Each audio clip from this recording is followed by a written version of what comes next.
I don't know about you guys, but it is crazy to think that 2 years ago we were in the midst of one of the craziest NFL seasons of all time. We saw a season in which we saw scheduling changes due to a worldwide pandemic, games being played on Tuesdays and Wednesdays. We ended up seeing crazy offseason moves, and we even saw a wide receiver playing quarterback for an entire game. But really, how crazy was the NFL season back in 2020? Let's go and take a look. So obviously, the entire world was affected by a worldwide pandemic in 2020. But before we even talk about that, let's talk about what was going on before that, and that was the 2020 NFL notable retirements. So we saw some retirements from very notable players, Hall of Fame players, very good players, all pros in the league, and a lot of them were pretty, understandable, but there was a few shocking ones in here. So obviously, here are some preseason retirements. We had the Cowboys center, five-time Pro Bowler Travis Frederick calling it quits, Chargers tight end, eight-time Pro Bowler Antonio Gates, Panthers linebacker, seven-time Pro Bowler Luke Kuechly, a very shocking one to many as he hung up the cleats very early in his NFL career. We saw Giants quarterback, four-time Pro Bowler, and two-time Super Bowl MVP Eli Manning say, "It's over, we're done."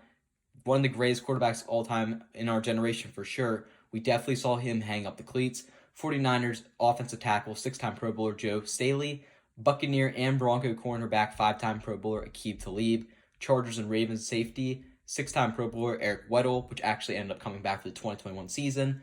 And we have Ravens guard, eight-time Pro Bowler Marshall Yanda. The 2020 NFL Draft was held virtually due to the ongoing COVID-19 pandemic. Roger Goodell broadcast the NFL Draft in his basement while absolutely annihilating the M&Ms he had. The first overall pick in the draft belonged to the Cincinnati Bengals, where they selected Joe Burrow out of LSU, the hometown kid. Ohio State's Chase Young was selected second overall by the Washington football teams, and the selections continued over the course of the next 3 days. Notable guys being drafted, CeeDee Lamb, Justin Jefferson, and just a ton of really good players, young players we see in the league right now, came during this draft. Due to the COVID-19 pandemic, we saw the option the NFL ruled out two players for them to opt out of the NFL season. A few of those notable players who opted out included Patrick Chung, Donta Hightower, CJ Mosley, Michael Pierce, and Al Woods. There was a lot of Patriots players I can remember specifically opting out for the year. A lot of that defense was depleted because a lot of these guys took the year off, whether it was personal issues or they just, wanted to step out for the year because of the COVID-19 pandemic.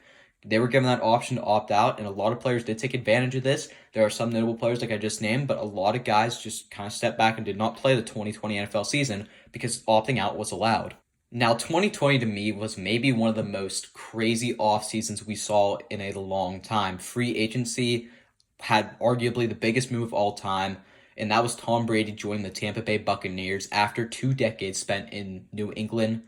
He was a six-time Super Bowl champion that took his talents down south and one of the most improbable moves of all time, joining the Tampa Bay Buccaneers and Bruce Arians. Free agent signings include Leonard Fournette moving from Jacksonville to Tampa Bay, Melvin Gordon moving from the Chargers to the Broncos, Jadeveon Clowney moving from the Seahawks to the Tennessee Titans, Robert Quinn went from the Cowboys to the Chicago Bears, Leonard Floyd ended up moving from the Bears to the Rams, James Bradbury ended up moving from the Carolina Panthers to the New York Giants, Byron Jones moved from the Dallas Cowboys to the Miami Dolphins, and Xavier Rhodes moved from the Minnesota Vikings to the Indianapolis Colts. Along with the crazy free agent offseason, we also saw a ton of trades be completed as well. We saw DeAndre Hopkins get traded from the Houston Texans to the Arizona Cardinals in exchange for David Johnson, a second and fourth round pick. Calais Campbell went from the Jaguars to the Ravens for a fifth round pick. We saw Stephon Diggs being traded to the Minnesota Vikings for a first, fourth, fifth, and sixth round pick. One of those picks ended up being Justin Jefferson, which was a pretty impactful trade.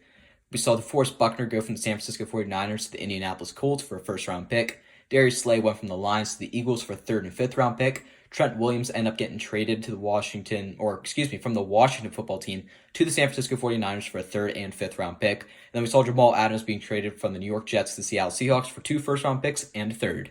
And to wrap up one of the craziest off seasons of all time, on July 23rd, 2020, the Washington football team announced the retirement of the Redskins era and would be known as the Washington football team for the 2020 NFL season.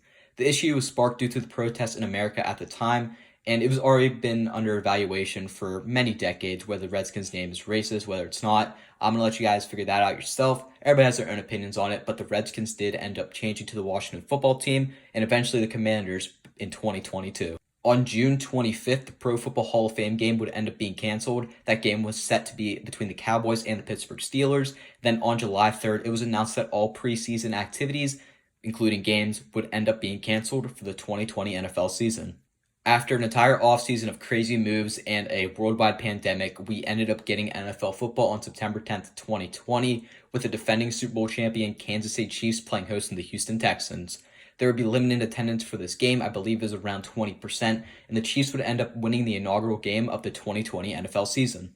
Even with the strict COVID-19 protocols, the NFL would still see its fair share of scheduling changes. Week 4 would be the first week in which many scheduling changes would occur, including the postponement of the Tennessee Titans and Pittsburgh Steelers game, which would be played 3 weeks later. Many teams would flip around games to accommodate the rescheduling for certain games, and we would end up seeing 2 Tuesday Night Football games between the Tennessee Titans and Buffalo Bills, along with the Baltimore Ravens and the Dallas Cowboys. There was also a Wednesday Night Football game between the Pittsburgh Steelers and Baltimore Ravens. In the 2020 NFL season, we saw Derrick Henry have one of the craziest stiff arms on Josh Norman on his way to a 2,000-yard rushing campaign. We saw Tyrod Taylor be stabbed in the lungs by his doctor, which ended up propelling Justin Herbert into the starting role. The Cleveland Browns would have their first good season in what feels like forever and even crack the playoffs. The Pittsburgh Steelers would start off 11-0 before having a full entire collapse. Tom Brady would thrive in Tampa Bay, and we would see Kendall Milton, a Broncos wide receiver, play a full 60-minute game at quarterback due to the team's quarterbacks being in the COVID-19 protocol. After a wild 2020 NFL season, here were the awards given out to the NFL's best. The 2020 NFL MVP ended up going to Aaron Rodgers after a stellar campaign.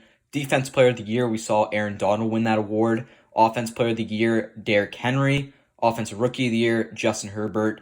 Defense Rookie of the Year, Chase Young. Comeback Player of the Year, Alex Smith. And Coach of the Year, Kevin Stefanski. Deshaun Watson would lead the league in passing yards with 4,823. Aaron Rodgers would end up throwing 48 touchdown passes to only 5 interceptions. Derrick Henry would rush for 2,027 yards and scored 17 times on the ground.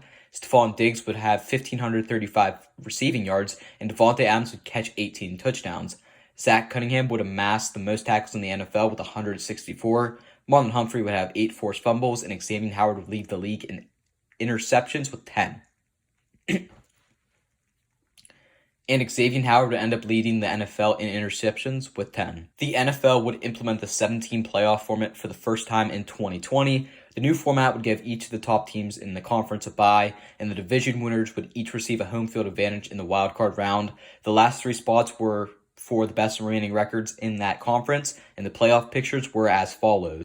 In the AFC, we would see Kansas City Chiefs and Andy Reid be the number 1 seed, followed by the Buffalo Bills, Pittsburgh Steelers, and Tennessee Titans. And then for our wildcard teams, we end up seeing the Baltimore Ravens, Cleveland Browns, and the Indianapolis Colts. In the NFC, the Green Bay Packers would be the number 1 seed, with New Orleans falling behind, Seattle Seahawks, Washington Commanders, Tampa Bay Buccaneers, Los Angeles Rams, and of course, the Chicago Bears. In the AFC, the Buffalo Bills would defeat the Indianapolis Colts 27-24 in a pretty standard game. The Ravens would knock off the Tennessee Titans 20-13 after a Marcus Peters interception sealed the deal in Nashville. Then the improbable would happen. The Cleveland Browns would end up forcing a safety off a Marquise Pouncey bad snap in the first play of the game, and the Pittsburgh Steelers would never recover, and the Browns would get their first playoff win in what feels like forever with a 48-37 win over their division rival, Pittsburgh Steelers. In the NFC, we saw the Rams knock off division rival Russell Wilson and the Seattle Seahawks 30-20. Taylor Heinicke would have one of the greatest debut games of all time for the Washington football team. However, they would fall just short of a win against the Tampa Bay Buccaneers, losing by a score of 31-23. And Drew Brees and the New Orleans Saints would prove dominant in their wild card matchup against the Chicago Bears, winning 21-9. However, the game's MVP was, of course, Mitchell Trubisky. The divisional round ended up seeing the Buffalo Bills dominate the Baltimore Ravens by a score of 17-3. The Kansas City Chiefs would knock off the Cleveland Browns 22-17, and Chad Henne would clinch the win whenever Andy Reid had him scramble in a gutsy 4th down play call to win the game. The Packers would end up defeating the Los Angeles Rams by a score of 32-18, and Aaron Rodgers was staring down his second Super Bowl appearance in his career. The Tampa Bay Buccaneers would finally get the best of Drew Brees for the first time that year, and the Saints, and the victory would mark the last time we would ever see Drew Brees step on an NFL field. In the AFC Championship, the Chiefs would end up scoring 38 points while only holding the Bills to 24. This victory would give the Chiefs their second consecutive berth to the Super Bowl, allowing them the chance to win back-to-back titles, which wasn't done since the Patriots did it in the early 2000s. The NFC Championship looked like to be in the Packers' hands. However, a blown coverage by Kevin King, which allowed for a Scotty Miller touchdown as time expired in the first half, changed the complexion of the entire game, and the Buccaneers would end up going to the Super Bowl after a 31-26 win over Aaron Rodgers-led Packers. Super Bowl 55 saw Tom Brady and the Tampa Bay Buccaneers host the Kansas City Chiefs in their home stadium. If Brady could bring the Buccaneers a championship, it would be the first time a team won the Super Bowl in their home stadium. With such an anticipated matchup, the game itself felt very lackluster, however. The Buccaneers and Brady would have their way all night against Mahomes, and they would capture the Lombardi with a dominant 31-9 win. Brady would win a 7th ring, and the Buccaneers would win their 2nd in franchise history. After the season concluded, legendary quarterback Drew Brees would call it quits and leave behind a historic legacy in both Los Angeles and, of course, New Orleans. Other players such as Julian Edelman, the Pouncey brothers, Jason Witten, Phillip Rivers, and the NFL's all-time leading scorer, Adam Vinatieri, would also hang up the cleats. If we just look back on the 2020 NFL season, you guys could see how crazy it indeed was. We saw intense COVID-19 protocols. We saw teams, surprise us, especially teams like the Washington football team. We ended up seeing just crazy moments, including the Tyrod Taylor one. We ended up seeing Joe Burrow go down with the torn ACL, which I didn't talk about. We ended up just seeing a ton of things. We saw retirements, Adam Vinatieri and Drew Brees, two of the biggest ones of all time. And we saw Tom Brady win a 7th Super Bowl. Overall, the 2020 NFL season was just crazy in a nutshell, and I think it was great just to get a peek back on it and remember what life was like in the NFL just 2 mere years ago. If you guys ended up liking the video, please make sure to like, subscribe, comment down below, and turn on post notifications, and thanks for watching.